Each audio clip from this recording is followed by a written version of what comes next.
1. Ischemic stroke is caused by a clot. The treatment is TPA, but only if it's given within 3 to 4.5 hours. Always monitor carefully for bleeding. 2. Hemorrhagic stroke is caused by a bleed. Do not give TPA. Instead, control the blood pressure and prepare the patient for possible surgery.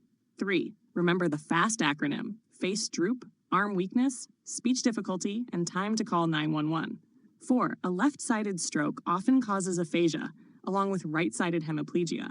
5. A right-sided stroke causes impulsivity, poor judgment, and left-sided hemiplegia. 6. The priority in all strokes is airway protection and a swallowing screen before feeding.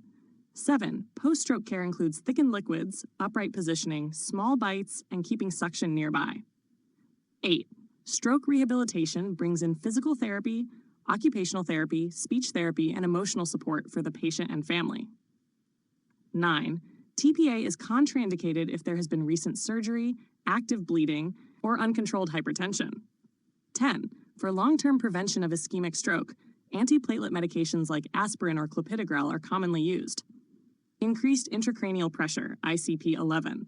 Early signs of ICP include headache, irritability, and vomiting. 12. Late signs include Cushing's triad, high blood pressure with wide pulse pressure, bradycardia, and irregular respirations. 13. Perform neurochecks every 1 to 2 hours. 14. ICP interventions include raising the head of the bed to 30 degrees, keeping the head in a neutral position, avoiding hip flexion, and limiting suction. 15. Mannitol is an osmotic diuretic used to reduce ICP. Always monitor electrolytes and intake and output. 16. Hypertonic saline can also be used for cerebral edema. 17. Avoid opioids and sedatives that may mask changes in neurological status. 18. Avoid hypotonic fluids because they can worsen cerebral swelling. 19. Put seizure precautions in place. Pad the bed, have suction and oxygen ready, and turn the patient to the side during seizures. 20. Never perform a lumbar puncture if ICP is increased. That can cause herniation. Head injury trauma. 21. A basilar skull fracture presents with Battle's sign, bruising behind the ear, and raccoon eyes. 22. A CSF leak looks like clear drainage with a halo sign. Do not pack the nose or ears. Notify the provider. 23. Concussion care means rest and close monitoring of the patient's level of consciousness. 24. A contusion is a brain bruise and it carries a risk for swelling. 25. An epidural hematoma has a classic pattern: a brief loss of consciousness, a lucid interval, then rapid decline. This is a surgical emergency. 26. A subdural hematoma has a slower onset since it is venous in origin. 27. After any head injury, avoid opioids and monitor closely for signs of increased ICP. 28. Brain death is diagnosed when there are no brainstem reflexes, and the apnea test confirms loss of function. Seizures. 29. Know the seizure types: tonic-clonic or grand mal, absent seizures with staring spells, myoclonic jerks, and atonic drop attacks. 30. During a seizure, protect the airway. Turn the patient to the side. Put nothing in the mouth and do not restrain them. 31. The postictal phase often brings confusion, fatigue, and headache. 32. Seizure precautions include padded side rails and keeping oxygen and suction at the bedside. 33. Status epilepticus is a seizure lasting longer than 5 minutes. Treat with IV benzodiazepines and manage the airway. 34. For EEG preparation, hold caffeine and wash the hair before the test. 35. Key seizure medications. Phenytoin causes gum changes and has a therapeutic level of 10 to 20. Valproate carries a risk of liver toxicity. Carbamazepine can cause a granulocytosis. Levetiracetam has few drug interactions. Spinal cord injury. 36. With a cervical spine injury, the first priority is always airway. 37. Neurogenic shock presents with bradycardia, hypotension, and warm skin. Treat with fluids, vasopressors, and atropine. 38. Spinal shock causes flaccid paralysis below the level of injury. It is managed with supportive care and often resolves in days to weeks. 39. Autonomic dysreflexia occurs in injuries at T6 or above. It can be triggered by a full bladder or fecal impaction. Sit the patient upright, remove the cause, and give antihypertensives if needed. 40. With halo traction, provide pin care, keep a wrench at the bedside, and never grab the patient by the halo. 41. Use a log roll to reposition patients with spinal injuries. 42. High spinal cord injuries can impair the diaphragm. Always monitor for respiratory failure. Neurodegenerative disorders 43.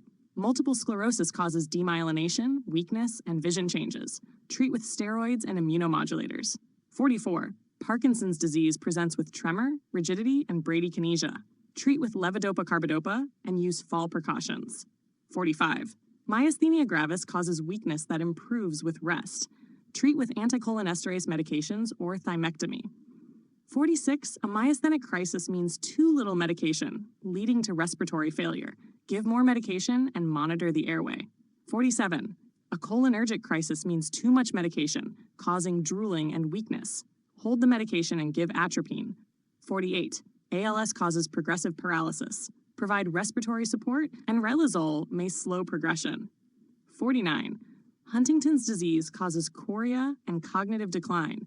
Care is supportive. 50. Guillain-Barré syndrome causes ascending paralysis.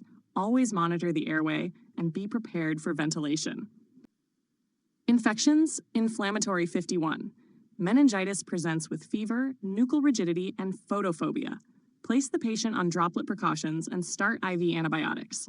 52. Viral meningitis is generally milder and treated with supportive care. 53. Koenig's and Brudzinski's signs are classic findings in meningitis. 54. Encephalitis is often viral. Treat with antivirals if appropriate, and place the patient on seizure precautions.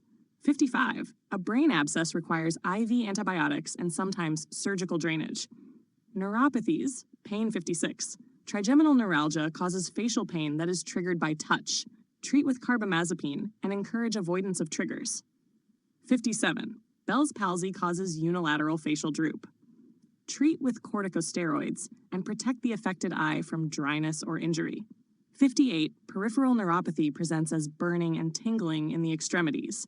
Control blood glucose and use medications such as gabapentin. 59. Phantom limb pain is real pain experienced after amputation. Treat with gabapentin and consider mirror therapy. Cranial nerves, high yield for NCLEX.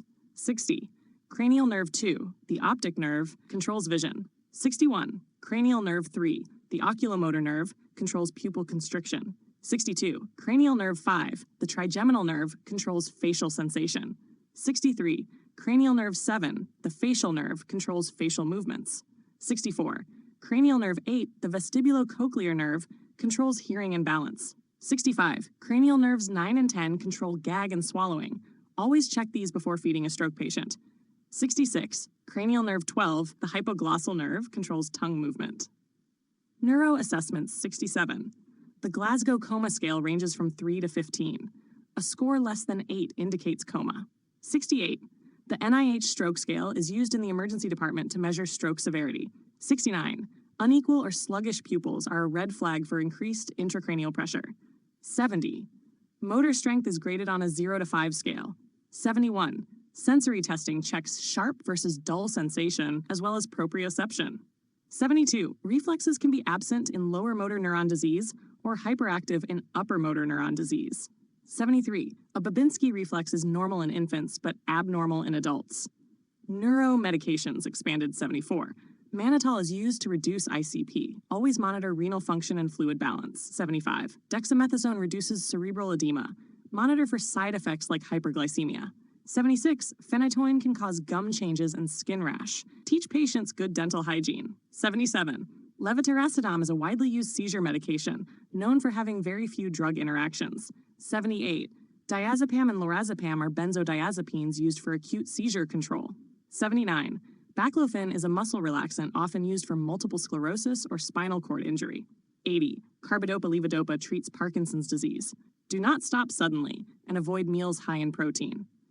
81. Riluzole is used to slow progression of ALS. 82. Pyridostigmine improves muscle strength in myasthenia gravis. 83. Atropine is used to treat a cholinergic crisis. Neurodiagnostics 84. A CT scan is the first-line test for a suspected stroke. 85. An MRI provides better detail for soft tissue and brain lesions. 86. Cerebral angiography uses contrast. Always check for iodine allergy first. 87. EEG testing requires no caffeine, and certain medications may need to be held. 88. A lumbar puncture is contraindicated if ICP is elevated because of herniation risk. 89. A myelogram uses contrast to assess the spinal cord. 90. ICP monitoring with a ventriculostomy requires sterile technique and close monitoring of waveforms. Rehab and chronic care 91. Stroke rehab involves physical and occupational therapy to prevent contractures. 92. Patients with spinal cord injuries must be monitored for pressure ulcers and urinary tract infections. 93. For multiple sclerosis, energy conservation and scheduled rest periods are important. 94. Parkinson's patients need fall precautions and may benefit from assistive devices. 95. Alzheimer's care should include a structured routine and safety locks at home. 96. ALS care focuses on respiratory support and palliative care planning. 97. For myasthenia gravis, medications are given before meals to improve swallowing. 98. Huntington's disease care includes safety precautions and emotional support for families. 99. Epilepsy teaching should stress strict medication adherence and no driving until seizure-free. 100. Head injury prevention includes helmets, seatbelts, and household fall precautions.